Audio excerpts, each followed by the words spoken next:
الحمدللہ والصلاۃ والسلام علی رسول اللہ وعلی آلہ وصحبہ وموالا۔ پیارے بھائیوں اور دینی بہنوں، السلام علیکم ورحمۃ اللہ وبرکاتہ۔ نماز کی حکمتیں کیا ہیں؟ سب سے پہلے نمبر پر انسان کو اس میں احساس دلایا جاتا ہے کہ اس کی اصل پہچان یہ ہے کہ وہ اللہ کا بندہ ہے، اللہ کا بھکت ہے۔ چنانچہ جب وہ دنیا کی مشغولیتوں میں کھونے لگتا ہے، نماز کا وقت آ کر کے اسے دوبارہ احساس دلاتا ہے کہ وہ اللہ کا بندہ ہے، اللہ کا غلام ہے۔ دوسرے نمبر پر انسان کے ذہن میں، اس کے من مستشق میں یہ بات بیٹھ جائے کہ اللہ کے علاوہ کوئی حقیقی مددگار نہیں ہے، نفع اور نقصان پہنچانے والا، مدد کرنے والا صرف اللہ ہی ہے۔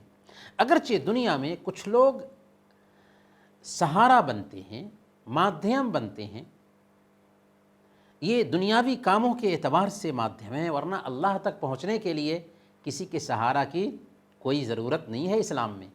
لیکن دنیاوی کاموں میں کسی کا سہارا ہوتا ہے، جیسے ہم ڈاکٹر کے ہاں جانا چاہتے ہیں، کوئی ہم کو پہنچا دے گا ڈاکٹر کے پاس۔ اگر ہم بیمار ہوتے ہیں تو ڈاکٹر کے پاس علاج کے لیے جاتے ہیں، تو علاج کرنا بھی ایک مادھیم ہے، گاڑی پر بیٹھنا بھی ایک مادھیم ہے۔ لیکن حقیقت میں اللہ نے ہی اس مادھیم کو ہمارے ادھین کیا۔ جب انسان غفلت میں آ کر کے سہارا اور مادھیم پر ہی بھروسہ اور ٹرسٹ کرنے لگتا ہے، تو نماز اسے احساس دلاتی ہے کہ اصل مددگار تمہارا رب ہے، جس سے تمہیں مانگنا ہے۔ اسی لیے سورہ الفاتحہ میں ہر رکعت کے اندر ہم کہتے ہیں ایاک نعبد و ایاک نستعین، کہ اللہ ہم صرف تجھ ہی سے مدد طلب کرتے ہیں اور تیری ہی عبادت کرتے ہیں۔ تیسرے نمبر پر انسان کے لیے دن اور رات میں توبہ اور استغفار کے لیے کچھ خاص وقت ہوں جس میں ایک انسان اپنے گناہوں سے توبہ کرے۔ چنانچہ نماز عجیب طریقے سے یہ کردار ادا کرتی ہے۔ صحیح بخاری اور صحیح مسلم کی روایت ہے، حضرت جابر رضی اللہ تعالیٰ عنہ بیان فرماتے ہیں کہ اللہ کے نبی صلی اللہ علیہ وسلم نے ارشاد فرمایا، تمہاری کیا رائے اگر تم میں سے کسی کے دروازے پر ایک نہر ہو جس میں وہ 5 مرتبہ غسل کرتا ہے، تو کیا اس کے بدن پر میل کچیل باقی رہے گا؟ صحابہ نے کہا کہ نہیں یا رسول اللہ۔ آپ نے فرمایا یہی دراصل 5 وقت کی نمازوں کی مثال ہے، یمحو اللہ بہن الخطایا، کہ اللہ تعالیٰ ان 5 وقت کی نمازوں کی وجہ سے گناہوں کو مٹا دیتا ہے۔ چوتھے نمبر پر نماز بندے کے لیے ایک طرح سے بریک کا کام کرتی ہے۔ بندہ اگر لگاتار کام میں لگا رہے تو دماغی الجھن کا شکار ہو سکتا ہے، لیکن نماز پڑھنے سے ایک انسان تازہ دم ہو جاتا ہے اور پھر دوبارہ چستی کے ساتھ میدان عمل میں آتا ہے۔ گویا کہ نماز ایک طرح سے ایک انسان کے لیے بریک کا کام کرتی ہے، اور ڈائریکٹ اس کا تعلق اپنے رب سے ہوتا ہے، تو عجیب طریقے سے اس کو من کی شانتی ملتی ہے۔ اور 5ویں نمبر پر نماز ایمان کے لیے لگاتار خوراک کا کام کرتی ہے، کہ جب دنیا اور اس کی مشغولیتیں انسان کو غافل کرتی ہیں تو نماز اس کے ایمان کو تازہ کر دیتی ہے۔ نماز کب سے یہ نماز شروع ہے؟ تو یہ بات نوٹ کریں کہ نماز ہر قوم میں رہی ہے۔ آدم علیہ السلام سے لے کر محمد صلی اللہ علیہ وسلم تک جتنے بھی انبیاء آئے، سبھوں نے اپنی اپنی قوموں کو نماز کا حکم دیا ہے۔ حضرت اسماعیل علیہ السلام کے بارے میں اللہ تعالیٰ نے فرمایا وَكَانَ يَأْمُرُ أَهْلَهُ بِالصَّلَاةِ وَالزَّكَاةِ، کہ وہ اپنے گھر والوں کو نماز اور زکوٰۃ کا حکم دیتے تھے۔ حضرت عیسیٰ علیہ السلام کے بارے میں اللہ نے فرمایا وَأَوْصَانِي بِالصَّلَاةِ وَالزَّكَاةِ مَا دُمْتُ حَيًّا، کہ مجھے نماز اور زکوٰۃ کی وصیت کی ہے جب تک کہ میں زندہ رہوں۔ اور جب اللہ کے رسول صلی اللہ علیہ وسلم کو نبی بنا کر بھیجا گیا تو اس وقت 2 رکعت نماز صبح میں اور 2 رکعت نماز شام میں پڑھنے کا حکم تھا۔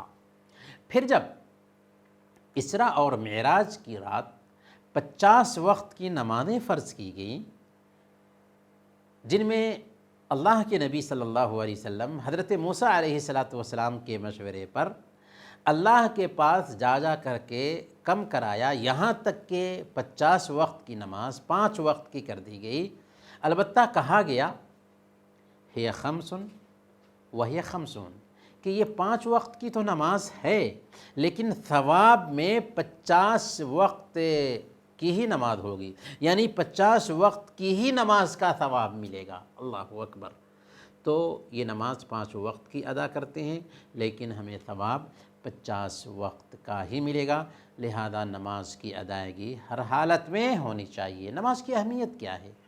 کلمہ شہادت کے اقرار کے بعد نماز فرض ہو جاتی ہے، چاہے مسافر ہو، چاہے مقیم ہو، گھر پر رہنے والا ہو، چاہے صحت مند ہو، چاہے بیمار ہو، چاہے جنگ کی حالت میں ہو، چاہے صلح کی حالت میں ہو، یہاں تک کہ جنگ کی حالت میں بھی نماز معاف نہیں ہے، بیماری کی حالت میں بھی نماز معاف نہیں ہے۔ ہر حالت میں ایک آدمی کے لیے نماز پڑھنا ضروری ہے۔ صحیح بخاری کی روایت ہے، عمران بن حسین رضی اللہ تعالیٰ عنہ کو بواسیر کی بیماری تھی، نماز کے حوالے سے پوچھنے کے لیے آئے تو آپ نے فرمایا کھڑے ہو کر کے نماز پڑھو، اگر کھڑے ہو کر نماز نہیں پڑھ سکتے تو بیٹھ کر پڑھو، بیٹھ کر نماز نہیں پڑھ سکتے تو لیٹ کر نماز پڑھو، لیکن نماز کسی بھی حالت میں معاف نہیں ہے۔